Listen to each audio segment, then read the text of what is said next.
Hello friends, आपका एक बार फिर से स्वागत है आपके अपने यूट्यूब चैनल के अंदर। तो कल हमने चौथी प्रश्नावली पूरी कर ली थी और आज हमें शुरू करनी है प्रश्नावली 5।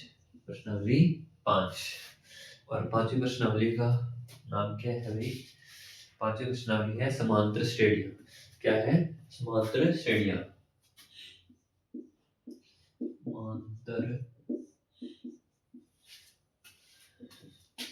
श्रेणियां। श्रेणियां। समांतर श्रेणियां। श्रेणियां है। श्रेणियां। श्रेणियां है। समांतर श्रेणी। अब देखो, समांतर श्रेणी होता क्या है? समांतर श्रेणी होता क्या है? देखो, कोई भी ऐसी संख्याएं ऐसे लिखी हुई होगी, जैसे कोई भी एक संख्याओं की एक सूची बनी हुई होगी जिसके अंदर क्या होगा कि क्रमागत संख्याएं होगी। लेकिन क्रमागत संख्याओं का मतलब पहली संख्या जो होगी वो तो अपने हिसाब से कोई भी संख्या हो सकती है, लेकिन पहली संख्या से दूसरी संख्या, दूसरी से तीसरी संख्या, किसी एक निश्चित पैटर्न पे चलेगी, कोई एक निश्चित संख्या होगी, वो जोड़ने के बाद ही आएगी। जैसे मान लो कि कोई भी एग्जांपल ले लो, 2 है, फिर 3 है, सॉरी 2 है, फिर 6 है, फिर 2 में कितना जोड़ा? 6, 4 जोड़ा, तो इसमें आगे 4 जोड़ के 10, 4 जोड़ोगे 14, 4 जोड़ोगे 18, यानी कि ऐसे ऐसे क्या करती जाएगी, चलती जाएगी। इसे क्या कहते हैं? समांतर श्रेणी। यानी कि पहला पद तो कुछ भी हो सकता है, लेकिन उसके बाद में जब दूसरा, तीसरा, चौथा पद होगा, वो उसके अंदर कोई एक निश्चित सीक्वेंस होगी, निश्चित अंतराल होगा। क्या होगा? निश्चित अंतराल। तो जो पहला पद होता है, जो पहला पद होता है, उसे क्या कहते हैं? ए कहते हैं। उसे क्या कहते हैं? ए। समांतर श्रेणी को किससे लिखते हैं? एपी से। किससे लिखते हैं? समांतर श्रेणी को किससे लिखते हैं? एपी से लिखते हैं। और पहला पद होता है उसे क्या कहते हैं? ए कहते हैं। जैसे इसके अंदर पहले पद का मान ए, का मान जो इन दोनों के बीच का गैप है वो क्या होता है? डी। क्या होता है? डी, जिसे क्या कहते हैं? अंतराल, डिस्टेंस। तो क्या होता है? 6 माइनस में 2 बराबर 4। दूसरा पद होता है वो क्या होता है? ए2। ठीक है, यानी कि A2। तीसरा पद होता है A3। अब ये AP है या नहीं है, जांच करने के लिए क्या करते हैं? क्या होना चाहिए? A2 माइनस में A1 किसके बराबर होना चाहिए? A3 माइनस में A2 के बराबर। यानी कि A2 माइनस में A1 यानी 6 माइनस में 2 और बराबर A3 यानी कि 10 माइनस में 6। तो देखो, घटाओगे, यहाँ भी 4 है, यहाँ भी 4 है। इसको यदि ये मान बराबर आए, इसको बोलते हैं D1, इसको D2। यदि D1 बराबर है D2 के, तो वो क्या हो जाएगी? AP होगी। तो क्या है? AP होगी। और यदि D1 बराबर नहीं है D2 के, नहीं है, तो वो AP नहीं होगी। वो AP नहीं होगी। अब ऐसे चलता चलता इसका यदि यहाँ पे लिख देंगे, इसका अंतिम पद मान लो कि कोई सा भी लिख दे, मान लो कि लिख दे 224 है, इसका अंतिम पद मान लो कि 224। तो जो लास्ट वाला पद दिया होता है, लास्ट वाला पद, उसे किससे लिखते हैं? ए एन से। और यदि ये कह दिया ए एन से, यानी ए एन का मान अब कितना है? 224। यदि ये कह दिया जाए कि एपी के अंदर 20 पद है, कितने पद है? 20 पद है। 20 पद है, इसका मतलब कितनी संख्याएं ऐसे? 20 संख्याएं, यानी कि वो अन का मान होते हैं। अन का मान कितना है? 20 है। n का मान क्या है? 20 है। यानी कि n का मान यदि नहीं दिया जाए कि n का मान 20 है, इसका मतलब क्या है? इससे 20 पद है। पर an क्या होता है? अंतिम पद है। अंतिम पद, यानी कि यदि इसमें 20 पद है तो 20वां पद क्या है? 224 है, ऐसा लिखा हुआ है। इसके अंदर है नहीं, लेकिन मैंने एग्जांपल लिया है कि इसका 20वां पद क्या है? 224 है। और एक होता है Sn। क्या होता है? Sn। मान लो कि सेपी के अंदर 20 पद दिए हैं, तो 20 पदों का योग क्या होगा? योग जो होगा वो क्या होगा? योग है वो क्या है? एसन होता है। योग क्या होता है? एसन होता है।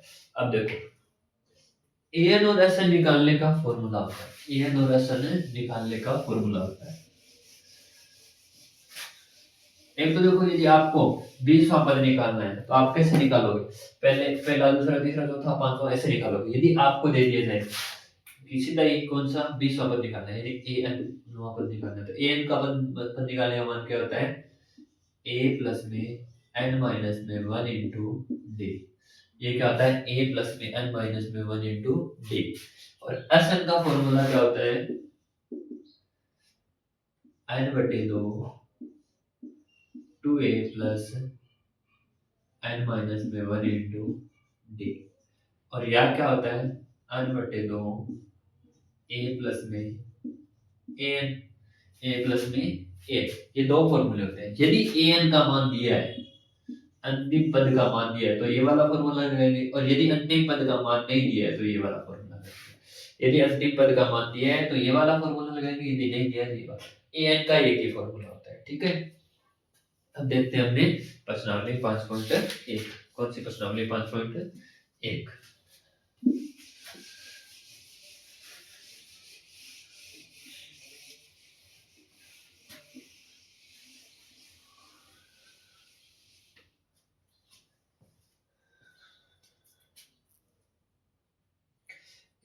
निम्नलिखित स्थितियों में विकिन स्थिति में संख्याओं की सूची एपी है और क्यों?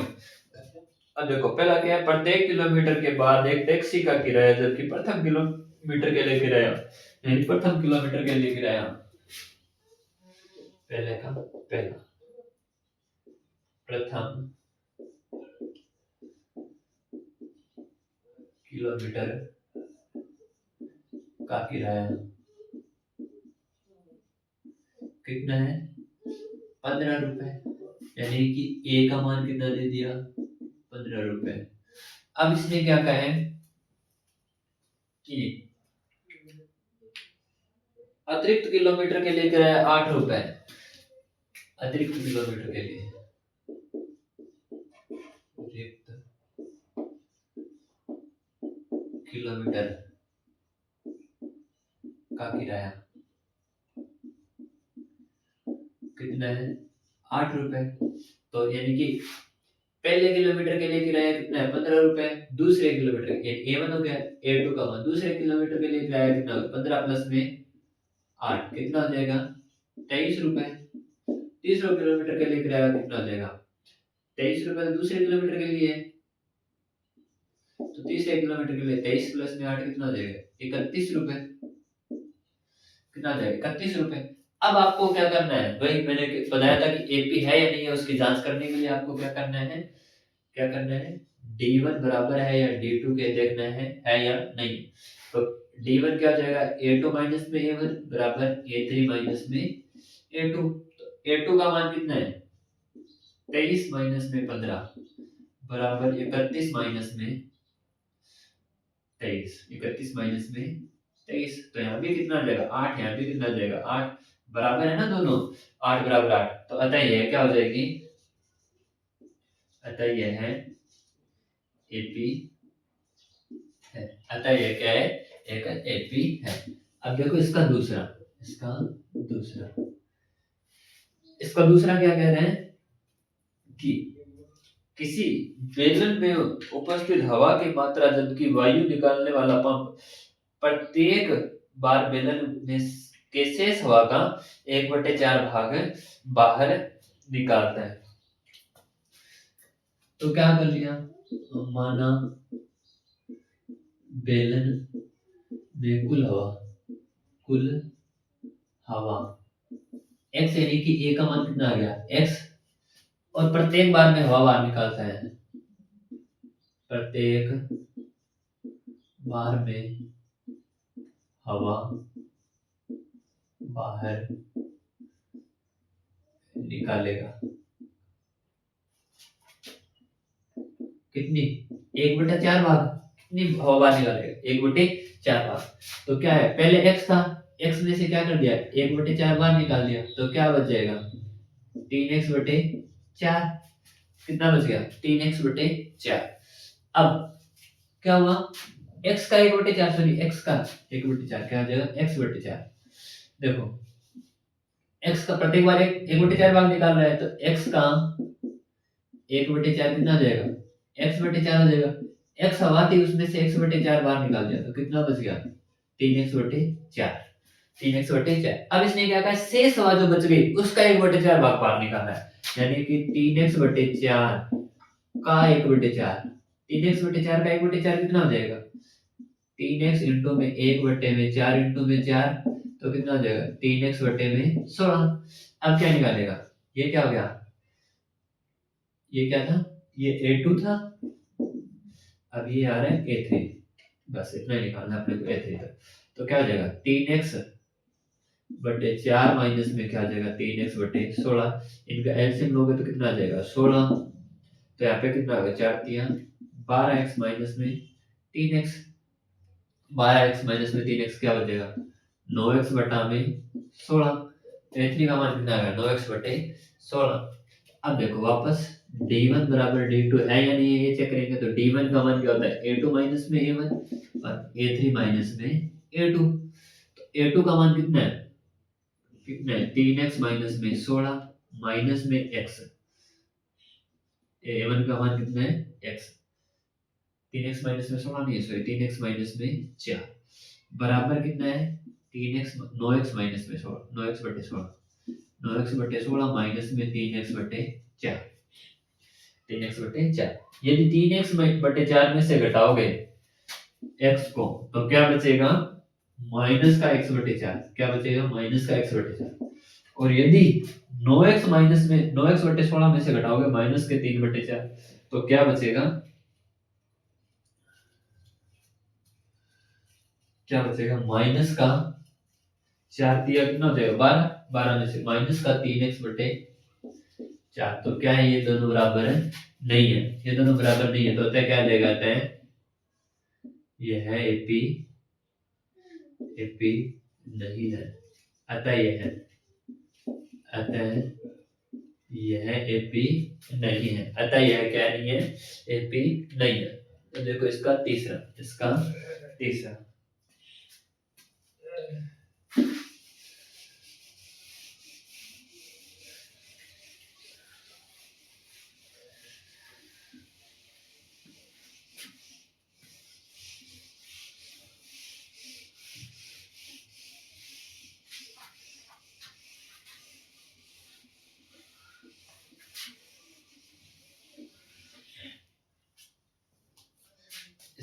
क्या है प्रत्येक मीटर की खुदाई के बाद एक कुआं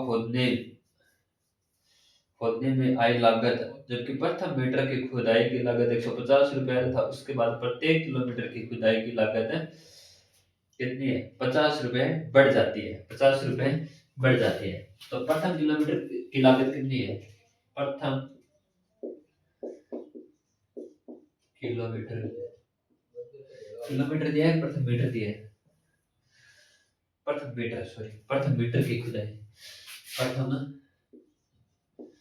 मीटर की खुदाई लागत कितनी है 150 रुपए। यानी कि ए का मान कितना है 150 रुपए। अब देखो अतिरिक्त अतिरिक्त मीटर प्रति मीटर खुदाई लागत कितनी है 50 रुपए। कितनी है 50 रुपए। तो क्या हो जाएगा एक तो यानी दूसरे किलोमीटर की खुदाई की लागत कितनी हो जाएगी 150 प्लस में 50। ए1 का मान कितना दिया है 150 यानी प्रथम किलोमीटर की खुदाई की लागत 150 रुपए। दूसरे की कितनी होगी 200। ए3 का मान कितना आ जाएगा 150 सॉरी 200 प्लस में 50 बराबर कितना हो जाएगा 250।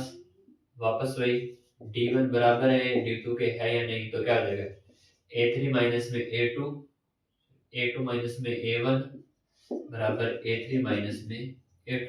a2 का मान कितना है 200 माइनस में 150 बराबर 250 माइनस में 200। क्या यहाँ पे कितना आ जाएगा 50 और यहाँ पे कितना आ जाएगा 50। तो अतः यह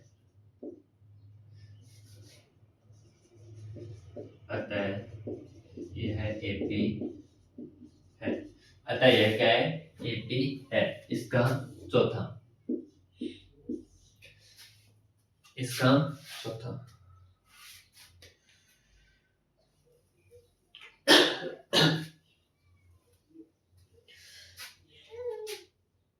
खाते में प्रतिवर्ष मिश्र धन क्या कह रहा है कि खाते में प्रतिवर्ष का मिश्र धन जबकि 10,000 रुपए की राशि 8% वार्षिक दर से चक्रवृद्धि ब्याज से जमा हो रही है।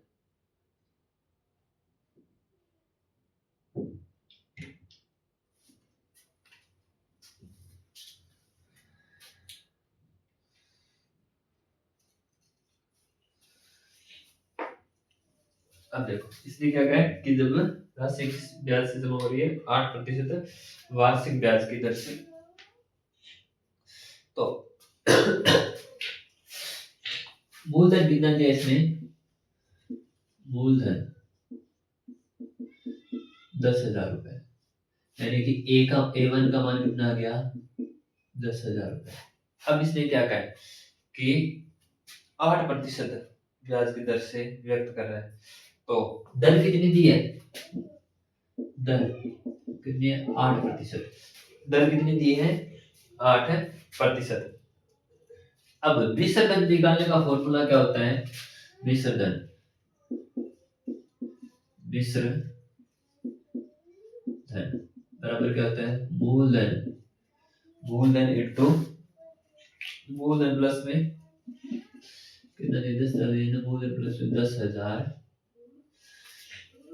इसने सीधे निकाला भी 10,800 कि मूलधन इंटू में दर इंटू में समय नहीं दिया इसने, मिश्र धन का फॉर्मूला ऐसे निकाला है A2 यानी कि A1, इसने क्या कहा 10,000 है, इंटू में दर कितनी है 8, इंटू में समय कितना है, प्रति वर्ष दे रखा है ना इसने, क्योंकि प्रत्येक वर्ष, तो वर्ष समय कितना है, एक वर्ष बटा में कितना आ जाएगा 100, 2 जीरो से 2 जीरो, तो कितना आ जाएगा 800, तो क्या आ जाएगा 10,000 पहले था प्लस में 800 ये हो गया, तो कितना हो गया 10,800 हो गया। अब A3 के लिए मूलधन क्या है 10,800 प्लस में, यहाँ पे 10,000 प्लस में करना था ना A2 के लिए, क्योंकि वो तो जुड़ेगा ही जुड़ेगा, पहले वाला जो मूलधन है वो तो जुड़ेगा ही जुड़ेगा। अब पहले वर्ष का ब्याज कितना आ गया 800, तो मिश्र धन कितना हो गया 10,800 हो गया। यहाँ पे देखो अब A3 के लिए 10,800 मिश्र धन था, तो 10,800 इंटू में 8 इंटू में 1 बटा में 100, 2 जीरो से 2 जीरो काट दोगे तो यहाँ पे क्या आ जाएगा 10,800 प्लस में कितना आ जाएगा 864, तो क्या आ जाएगा 11,664 रुपए।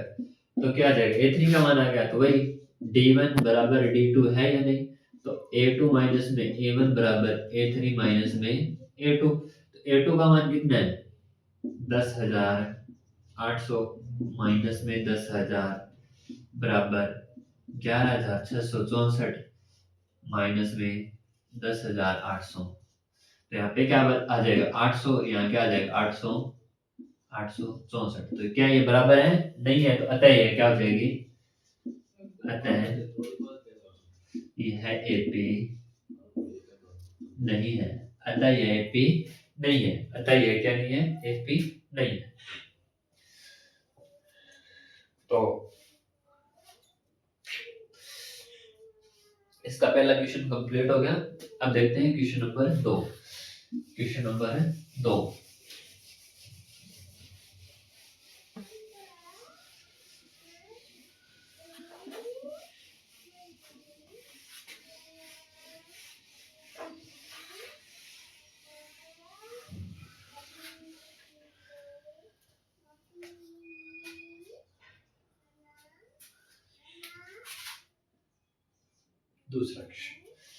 दूसरा क्वेश्चन क्या कह रहा है, दी हुई एपी के प्रथम 4 पद लिखिए जबकि उसका प्रथम पद व सार्वंतर निम्नलिखित है। बस कुछ नहीं करना, देखो प्रथम पद ए दिया हुआ है, डी दिया हुआ है, डी का मान दिया हुआ है, A1 ए के बराबर होता है, A2 क्या होता है, D2 नहीं, A2 A प्लस में D होता है, A3 क्या होता है, चाहे तो A2 प्लस में D लिख दो या फिर क्या लिख दो A प्लस में 2D लिख दो, A2 प्लस में D लिख दो या फिर A प्लस में 2D लिख दो। A प्लस में 2D लिखोगे तो ज्यादा सही रहेगा, क्योंकि देखो अभी A3 निकालेंगे तो इसका मतलब क्या हो गया, an वाला फॉर्मूला लगाते हैं तो क्या होता है A प्लस में n माइनस में 1 इंटू डी होता है ना, तो देखो क्या हो जाता है A प्लस में n का मान कितना है इसमें, देखो इसके पैर वाला n का मान होता है 3 माइनस में 1 इंटू डी, तो क्या होता है A प्लस में 2d, a प्लस में 2d, और a4 क्या हो जाएगा, a प्लस में 3d। तो प्रथम चार पद निकालने, a1 a2 a3 और a4। इसमें प्रथम पद के अलावा दिए क्या, नहीं, एपी के प्रथम चार पद लिखिए। तो देखो ऐसे अपने को प्रथम चार पद निकालने हैं, ठीक है। तो देखो अभी क्या दिया, ए और डी का मान, दूसरे का पहला 10 और 10 दिया है, 10 और 10 दिया है पहला। तो a1 बराबर क्या होता है, a, तो a1 का मान कितना आ गया 10, a2 बराबर क्या होता है a प्लस में d, तो 10 प्लस में 10 यानी कि a2 का मान कितना आ गया 20, a3 क्या होता है a प्लस में 2d, तो a का मान कितना है 10 प्लस में 2 इंटू में 10, तो क्या हो जाएगा 10 प्लस में 20 बराबर 30, ठीक है। और a4 क्या हो जाएगा a प्लस में 3d, तो a का मान कितना है 10 प्लस में 3 इंटू में 10, तो 10 प्लस में 30 बराबर कितना हो जाएगा 40। पहले का दूसरे का पहला, दूसरे का दूसरा, ए और डी का मान दिया है, कितना दिया है माइनस के 2 और 0, माइनस के 2 और 0। a1 बराबर a, तो a1 बराबर -2, a2 बराबर a प्लस में d, तो माइनस के 2 प्लस में 0 बराबर क्या आ जाएगा माइनस के 2। a3 क्या होता है a प्लस में 2d, तो माइनस के 2 प्लस में 2 इंटू में 0, तो माइनस के 2 प्लस में 0 बराबर -2। a4 क्या होता है माइनस के 2, सॉरी a प्लस में 3d, तो क्या होता है माइनस के 2 प्लस में 3 इंटू में 0, माइनस के 2 प्लस में 0 बराबर माइनस के 2। तो यहाँ पे एपी भी लिखनी है भाई, एपी भी लिखनी है। एपी लिखोगे तो क्या आ जाएगा कितना है 10 20 30 40, यस यस यस। यहाँ पे एपी लिखोगे तो क्या आ जाएगा -2 -2 -2 -2 डैश डैश डैश। इसका 3 हो गए, 2 हो गए, तीसरा इसका ए और डी का मान। इसके तीसरे में और डी का मान कितना है 4 और -3, कितना दिया है 4 और -3। तो देखो a1 बराबर a, तो a1 का मान कितना हो गया 4, a2 बराबर क्या होता है a प्लस में d, तो 4 प्लस में माइनस का 3 है, तो माइनस के 3 क्या हो जाएगा 1, तो a2 है a3, a3 बराबर क्या हो जाएगा a प्लस में 2d, तो a का मान कितना है 4 प्लस में 2 इंटू में -3, तो 4 माइनस में 6 बराबर कितना आ जाएगा माइनस के 2। a4 बराबर क्या आ जाएगा a प्लस में 3d, a का मान कितना है 4 माइनस में प्लस में 3 इंटू में माइनस के 2, सॉरी 3 इंटू में माइनस के 3, तो क्या आ जाएगा 4 माइनस में 9, तो क्या आ जाएगा माइनस के 5। तो एपी क्या बन जाएगी, एपी क्या बन जाएगी 4 फिर 1 फिर माइनस के 2 फिर माइनस के 5, ठीक है। इसका चौथा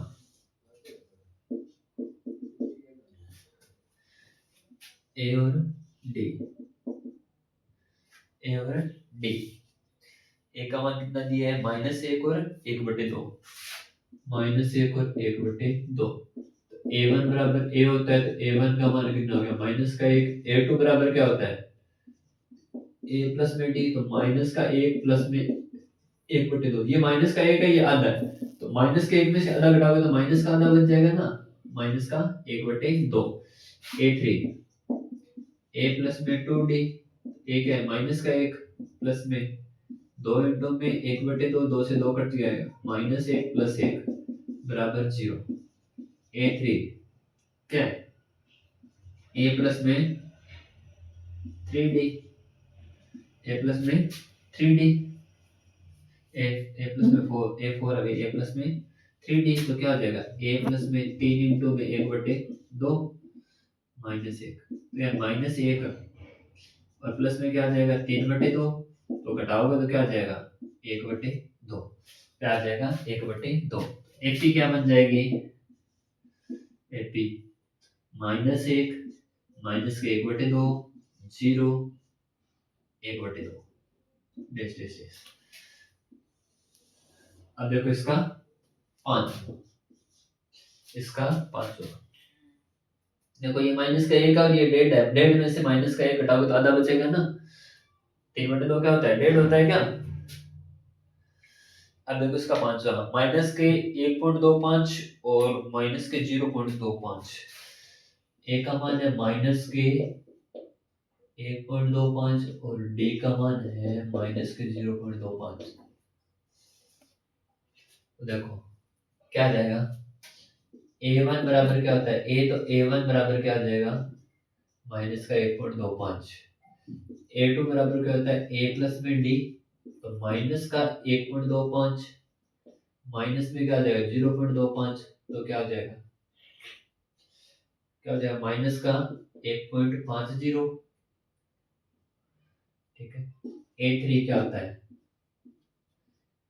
a प्लस में 2d तो क्या हो जाएगा a का मान कितना है माइनस का 1 प्लस में माइनस का 1.25 और प्लस में क्या आ जाएगा माइनस प्लस में 2 इंटू में माइनस का 0.25 तो क्या आ जाएगा माइनस का 1.25 माइनस का 0.52 50 तो क्या हो जाएगा माइनस का 1.75 a4 a प्लस में 3d माइनस का 1.25 माइनस का 1.25 प्लस में 3 इंटू में माइनस का 0.25 तो क्या आ जाएगा माइनस का 1.25 और माइनस का 0.75 तो क्या आ जाएगा माइनस का 2.00 एपी क्या हो जाएगी माइनस का 1.25 माइनस का 1.50 और माइनस का 1.75 और माइनस का 2 फिर आगे डेस डेस डेस डेस तक दी जाएगी। ये हो गया इसका क्वेश्चन नंबर 2 कंप्लीट। ये हो गया इसका पूरा का पूरा क्वेश्चन नंबर 2। अब देखते हैं इसका क्वेश्चन नंबर 3। इसका क्वेश्चन नंबर 3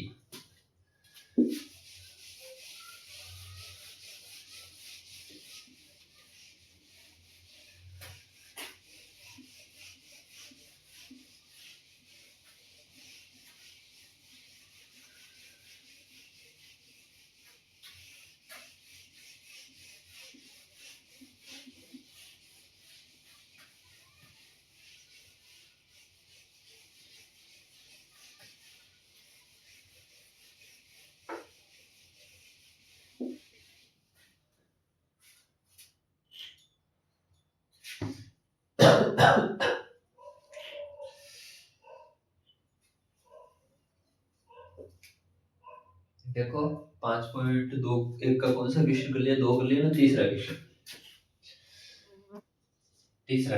क्या कह रहा है तीसरा क्वेश्चन कि निम्नलिखित एपी के लिए प्रथम पद तथा सारमंत्र लिखिए। तो देखो एपी क्या लिए है 3 एपी पहला 3 comma 1 comma minus 1 comma minus 3 3 comma 1 comma minus 1 comma minus 3 ऐसे प्रथम पद ए का मान क्या होता है जो पहले दिया होता है वो सारमंत्र को किसे लिखते हैं डी क्या होता है a2 माइनस में a1 a2 का मान कितना है 1 a1 का मान कितना है 3 तो 3 में से घटाओगे 2 कितना बच गया 2 इसका दूसरा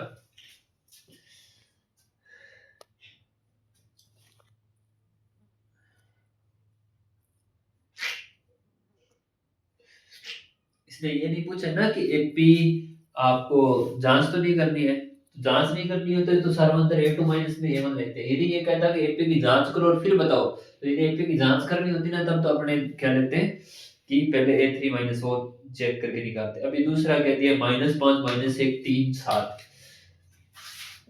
-5 -3 1 फिर 3 और 7 तो a का मान कितना आ गया -5। d क्या होता है a2 माइनस में a1, तो d बराबर क्या आ जाएगा a2 का मान कितना है -1 और माइनस में क्या आ जाएगा -5। तो -1 माइनस माइनस क्या हो जाएगा +5, तो क्या बच जाएगा 4। प्लस के कितने आ जाएंगे 4, तो d का मान कितना आ जाएगा 4। देखो इसका तीसरा, इसका तीसरा 1/3 5/3 9/3, 1/3 5/3 9/3 और आगे कितना है 13/3 डेश डेश डेश। तो a का मान कितना आ जाएगा 1/3, d क्या होता है a2 माइनस में a1, तो क्या आ जाएगा 5/3 माइनस में 1/3, इनका एलसीएम लोगे कितना आ जाएगा 3। 3 से 3 का भाग दिया कितना आ गया 1, 1 को 5 से गुणा किया 5, माइनस में 3 का 3 में भाग दिया 1, 1 को 1 से गुणा किया 1, तो 5 माइनस में 1 कितना आ जाएगा 4/3। डी का मान कितना आ गया 4/3। अब इसका चौथा, इसका 4 नंबर क्या दिया 0.6 1.7 2.8 1.7 2.8 और 3.9 3.9। तो a का मान कितना है a का मान तो 0.6 आ गया, d का मान a2 माइनस में a1, तो d का मान कितना है 1.7 माइनस में 0.6, घटाओगे तो कितना आ जाएगा 1.1, कितना आ जाएगा 1.1। तो ये इसका हो गया तीसरा। आज के लिए इतना ही, मिलते हैं नेक्स्ट वीडियो में, तब तक के लिए धन्यवाद। वीडियो को ज्यादा से ज्यादा लाइक करें, शेयर करें और कमेंट करें, और बताएं भी कि आपको वीडियो कैसा लगा, कितने क्वेश्चन आपको आ रहे हैं, जो नहीं आ रहा है वो क्वेश्चन आप पूछ सकते हो, जो समझ में नहीं आया वो भी आप लोग पूछ सकते हो। धन्यवाद।